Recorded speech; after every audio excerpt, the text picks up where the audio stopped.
So,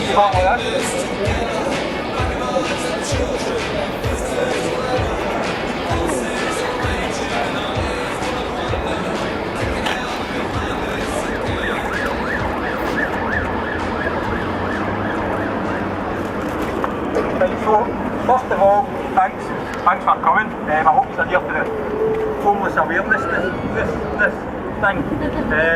Just want to make it clear from the start, there might be other people here that can other agendas, other incentives regarding politics and what have you. Know why I'm here, and certainly know why my colleague is. He'll be giving a wee talk after me as well, know why he's here either. I'm hoping that most of you have seen the Facebook page, Homeless Scotland, and that's the reason he's here, because I'm hoping that awareness is raised to the problem with homelessness in Scotland, particularly Glasgow, and that we can come together and kind of do something about it effectively. Before I go on, I just want to apologise for the nerves. I'm shaking like a leaf, right? It's never done a public talk before in my stuff. This thing's getting me a fair horn already, so it might go on and off doing again, so just bear with us. So I suppose just to a wee bit of background about the Facebook page, Homeless Scotland. It was initially called Homeless Glasgow. I started it about 2 years ago after kind of having my own personal experience of homelessness and then later on working in the sector. So 2 years that Facebook page has been going, and it's obviously gathered quite a bit of interest, and I see a few familiar faces in the crowd now, so I think thanks for your support of the page. So I suppose I've got wee notes in my pocket, right, so if you think I'm going to check my text, I'm just going to see what I've wrote on my phone, right, because my mind's gone blank already. I might start going off in all different directions. I apologise for that as well. Anyway, back to what I was saying there. What was I saying? Right, so the Facebook page, so most of the people that here, they might have just joined the Facebook page, they don't know why it was started, what it was all about. They've seen, oh, there's going to be a rally, I'm clicking on that, right? I know there's some people like Daniel, he'd show up at the opening of an envelope, you know, so he's like, right, rally, I'm there, don't care what it's about, I'll show up. So the Facebook page, it started off, basically I kind of recognised that lots of different services working in isolation. People affected by homelessness, they might be going to SAMH or the Simon community or the Meridian Trust or the City Mission. All these individual services, there was nowhere that was shown kind of all the services under the one roof. So that was the primary aim of the Facebook page, was to list all the services. As times went on, we kind of brought up other issues, you know, we had the Glasgow homeless caseworker strike, that was covered in it. We've had kind of missing people that we've tried to help find folk and whole host of things. More recently we've been after that about why the page started in the first place, and it's been about bad mouthing this organisation or kind of no enough's been done by this mob or that mob. And I think today people would be happy if we were here today to start blaming everybody. There's no what I want this to be about today. We acknowledge that maybe the council aren't doing exactly what the legislation tells them they should be doing. People are still getting turned away from the casework teams on a daily basis because there's no accommodation available, and it's against the law, and that's what people need to realise. I'm not naive enough to think that that's all that the problem is. You know, there isn't enough accommodation in Glasgow. Everywhere's chock-a-block, there's no beds out there, and people sleeping in the streets. We need to change that. I'm here to propose everybody, every service coming together. My friend, who'll speak in a minute, he'll kind of talk about that a wee bit more. It's about every single service, no matter who you work for, what organisation, if you're individuals or groups of Facebook people, it's about coming together and coming up with a joint initiative, an action plan to bring everybody together. Oh, carry on. So anyway, a few fundamental points that I think need to be addressed in its regards to openness and honesty, transparency primarily by the Glasgow City Council. They're saying, the council spokespeople are saying that homelessness is in steady decline. Their figures might show that. They're saying what the figures are telling them. Every service in Glasgow, every voluntary sector service, there's not been a decline. There isn't a reduced caseload. There isn't any empty beds. Services are only shut because people don't need the service. So I would be saying that the homeless population are in decline. They're maybe just not presenting to the council. They might have lost the kind of hope. They've been to the council before. There's only so many times you can get told there's no accommodation available before you go and pick a corner and sleep in a street. So it's about recognising that, being accountable, listening to other people. You know, councillors sitting in their wee office and writing stuff and thinking, right, this is what we should do, this is how we should deal with the issue. Get everybody there, get the service users involved. Aye, some of your services, they might take a wee tick box questionnaire for a service user, then it gets stored away. We need to be addressing that, we need to be listening to the people and seeing how they're getting failed, why they're getting failed. So I would be asking for transparency, openness and honesty, and with the council to admit that it's not working, the homeless system isn't working as much as they want to tell us that the numbers are declining. They're not, and every one of you here are here because you know homelessness is a major issue. You can't go to your work in the morning, but every single doorway you're seeing 2 and 3 people in the sleeping bags. It's not good enough. I might have people telling me homelessness, they're worth sleeping because they choose to do so. No, they don't. They choose to do so because the system's failed them. And whether it's us in the homeless services that aren't working hard enough, or the interventions that we're using aren't working, it's not a choice to sleep rough. And if any use, I can't imagine any one of you would ever choose to rough sleep if there was an alternative. And it's about coming together and finding out how we end rough sleeping, and we need to end it now. No week goes by and somebody's not dying out there, whether it's in a hostel, whether it's on the streets, and we need to deal with it. It's not acceptable. We're touted as one of the most caring cities in the world. I would suggest otherwise. You know, I think your general public care, but it's people that write these policies aren't they adhering to the legislation and expecting the voluntary sectors to be forming wee groups and on and out soup and sandwiches to people sleep on the streets. It's not good enough. So I would be asking that the council, they admit that it's not working, and once they admit that it's not working, then maybe we can start afresh and improve the services to the homeless people at Glasgow. So that's point one. I hope you've heard that. Now, I wasn't talking a lot of nonsense. I think that was another response to the Glasgow City Council was that they've just spent £12 million on 2 30-bedded units. Now, the hostels were closed down. 2012, all the large-scale hostels were closed down because they weren't fit for purpose. That was supposed to be the end of the hostel living, get people back into the community, people mixing again and becoming part of society, not stuck in a building in the outskirts of town with 25, 30 other people with complex needs. So, in their wisdom, they've spent £12 million and opened up 2 new hostels again. To me, that seems like a step back in time. You know, £12 million, you get bed and breakfasts, 134 beds and bed and breakfasts are used for Glasgow City Council. Now, if you think about the money that they cost, 2014 to 2015, £676,000 was spent in housing benefit for one hostel with 20 odd beds, £750,000. A lot of houses that would buy, and I know just building houses isn't the answer because people have got other needs, but the money's got to be better spent. So I would be maybe asking a housing first approach, you know, give people a house first, right? We've got 2014, Glasgow was the first city in the United Kingdom to do housing first. It started off with 22 people, and the results have been incredible. The results and the evidence for America and Canada show you that housing first works. You give people a roof over their head first, then you deal with the complex needs. Basic human rights is get a house first and then address other needs. So that's what else I would be saying. Think about where the money's gone, how it's getting spent, why it's getting spent in the way it is, and is it really working? The people sleeping on the streets and the evidence that I've seen, and I'm sure that all you see, it's not working. People are staying in hostels in Blue Triangle for talking sake. They might have somebody, alright, that was a great piece of work with wee Jimmy. So how do we make sure that other people know what's working for us? You've got all these organisations, all the voluntary organisations are working in isolation. They're not phoning up other organisations to say, right, this is what worked for us, what about yous? Anything that yous can tell us that we can maybe learn from. We should be sharing the knowledge, you know, we should, every and I know organisations and homelessness, they've got their own agenda, they've got money to make, it's all about profit, it shouldn't be, it should be about the people, you know.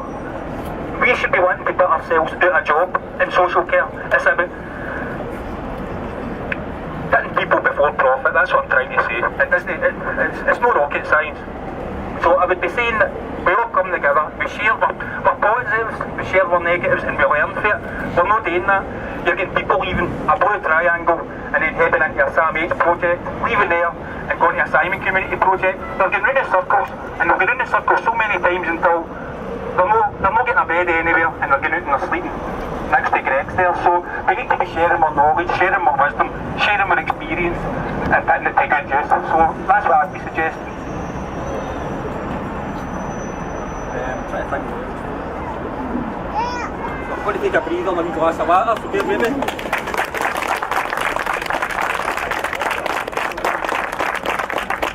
Could you just introduce yourself and tell you why you're here and what organisation's goals are?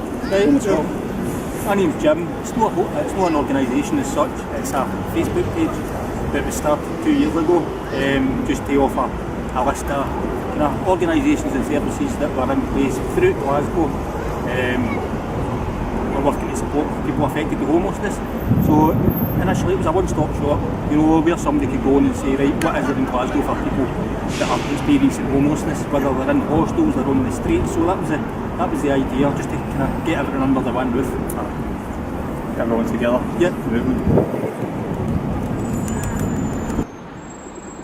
Can you tell us why rough sleeping is increasing dramatically in the last couple of years? There's no evidence to suggest that it has. Official evidence? There isn't. I think you're going to walk about the streets and it appears as though there is an increase. I know the Simon Community and the state team, the numbers are looking good. To be fair, I don't think they're entirely climbing either. They seem to be they're kind of front line. They have the same caseload that maybe had the last couple of years. I don't know if it's significantly going to increase. It certainly appears more visible. I think the system, especially in Glasgow, is favoured homeless people. They might be on the streets for a wee while, and they might get some accommodation for a short period of time before they get in a circle and they end up back on the streets.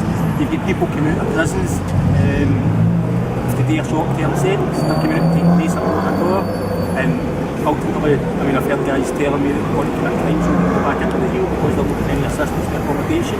Whereas if you're a long-term prisoner, you've got a house and everything all set up for you and a job for when you come out. That's like institutionalised sometimes. Absolutely. What do you think can be done on a long-term basis to get enough sleeping spaces for homeless in Scotland? Sheltered sleeping? I don't know if new shelters are the answer. Shelters are a temporary fix. We've had the night shelter there that was open for November, and it actually stayed open to the end of March this year, 4 months through the coldest months. Pretty much capacity for throughout the winter season, between 30 and 40 beds. They've not got the funding to last all year round. It's run primarily by volunteers. It's impossible to kind of keep going. I suppose while the shelters are open, and I've said it before, it's like a get out of jail card to the City Council. The City Council should be following the legislation which states they've got a legal duty to provide accommodation for people that's assessed as homelessness. If people are staying in shelters, then that gets them off the hook. Ultimately it's more houses, and it sounds simplistic, there isn't enough accommodation. People say open up empty shops, stupid ideas, and as much as I can appreciate why people are saying it, because they want to get people off the streets. If you open up an empty shop, it isn't properly staffed, it isn't properly risk assessed, and you've got 20, 30 vulnerable people in the one room, it's not going to do anybody any good.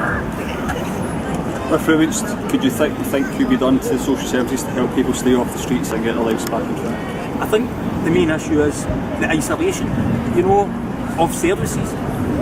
Glasgow City Council might work with a couple of individual organisations that they maybe partly fund, but there has to be a more joined up approach, where in the kind of last couple of years, and what we've spoke about is the integration of health and social care. That should be across the board. The council should be sitting not doing with just 2 or 3 organisations, but every organisation that works with people affected by homelessness and sharing what works. Coming together, common knowledge and saying, right, well, We know this works for your organisation. How can we adopt that approach? How do we tailor our approach for the way you're working? Profit is the main thing. The homeless people are seen as a commodity, so people don't want to share why they're getting people using their service. It's a business and it shouldn't be for profit.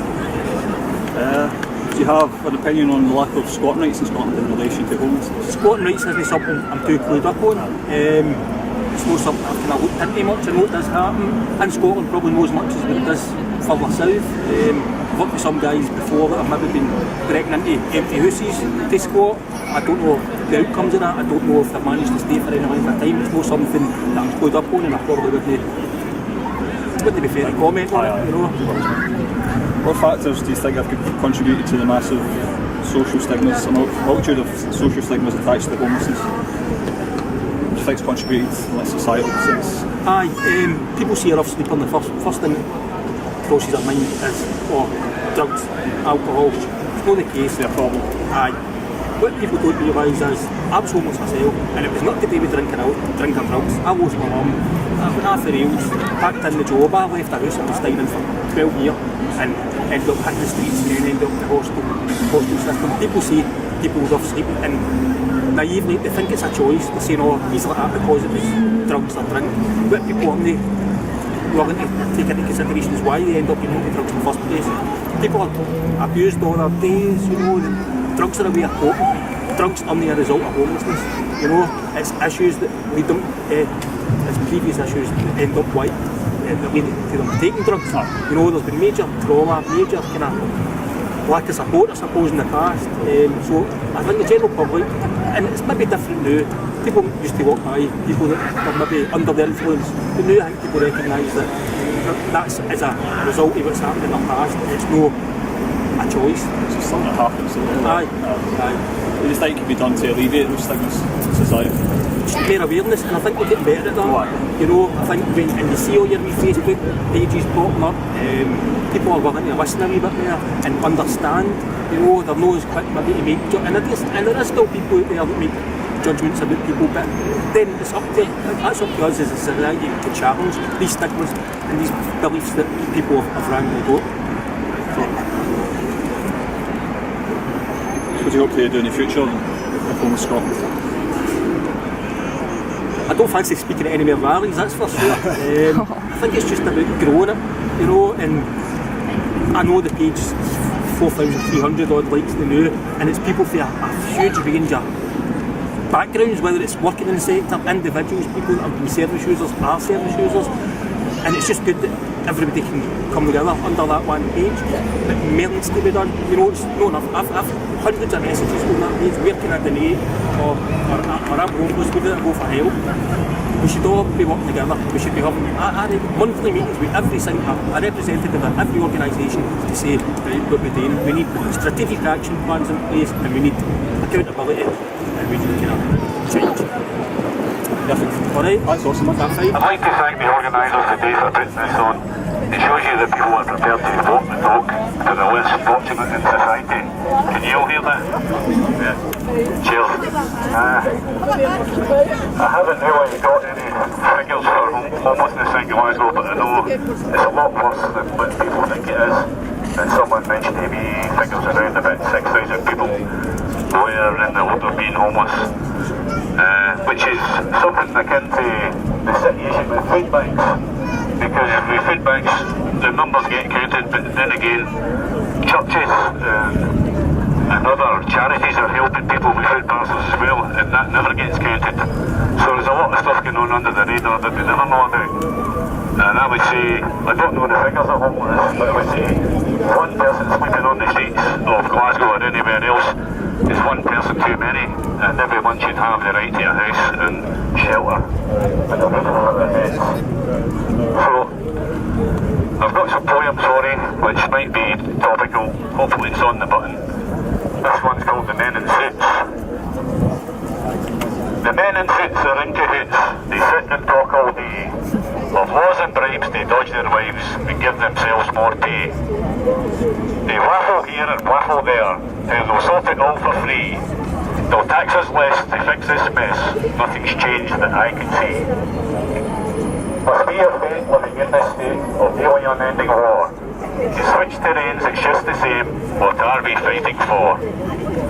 Guns and arms and guns, and profit to be made. Bought and sold for more black gold, and laws to make us slaves. Yes, the men in suits are in cahoots, they sit and talk all day. But now we're wise, one day we'll rise, and much to their dismay. Thank you.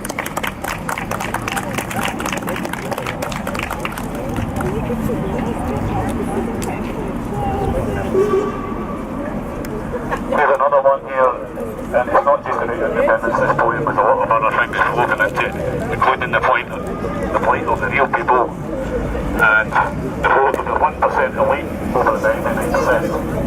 This is called For What Died the Sons of Scotia. For what died the sons of Scotia? Was it greed? That those very sons fight and bleed on the battlefields of war. Tell me, what was it for? For a bunch of IMO right Union Jacks to vote no? For what died the sons of Scotia? Was it fame? For what flowed Scotia's blood in rivers when Alexander chased the Dane? The still breeze of the so alive, and the sons and daughters of the 45, and the heroes of yesteryear who were slain. For what died the sons of Scotia? Was it greed that gave Wallace and Bruce the courage to lead? And for their own country did they not bleed? The spider, the lion and the unicorn have watched their nation's sovereignty torn from the hands of those to whom it belongs, while the fat cats and bankers laugh and scorn. To whom do we owe our allegiance today? If not to our heroes, Saxon's very maid. To sterling, the euro or petrodollar, so that we can wear the collar of the slave. To whom do we owe our allegiance today? For what died the sons of Scotia? Was it to live on an eternal banker's loan in an independent fracking zone, to be spied on with cameras and drones? Where is the freedom, you may ask, in producing a citizen's pass, while the politicians hide behind their masks, with their soundbites and scripts that won't last? For what died the sons of Scotia by the clan? Where is the equality of man, when it doesn't fit the 1% elite master plan? Where is the meritocracy to be seen, where some are born to privilege and greed, and others to food banks in need? For what died the sons of Scotia? Thank you very much for having me on today. Thank you.